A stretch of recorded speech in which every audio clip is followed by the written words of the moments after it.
সবাই কেমন আছেন? নিশ্চয়ই ভালো আছেন। আজকে আমরা এসে বললাম মাইনক্রাফটের 14 পার্টে।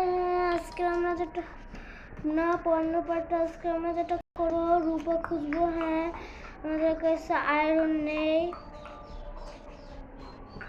তাহলে চলুন ওই কেপটায় যাওয়া যাক, যে কেপটা অনেক বড়। এই যে এই ঘরটার পিছনে,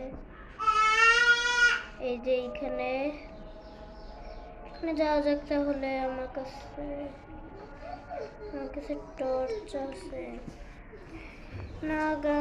হ্যাঁ, আমার কাছে একটা টর্চ বানাতে পারবো। দেখি একটা টর্চ দিয়ে কত দূর যাওয়া যাক।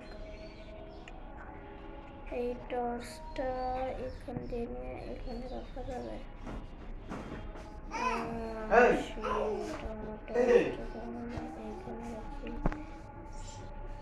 যাওয়া যাক সামনে। আমরা রূপা পেয়ে গিয়েছি। রূপাটা কেটে নিয়ে কারণ আমি রূপা কাটছি, আমাদের জামা কাপড় বানানো লাগবে আয়রন দিয়ে। তাহলে সামনে যাওয়া যাক। এই যে আমরা আবার রূপা পেয়ে গিয়েছি।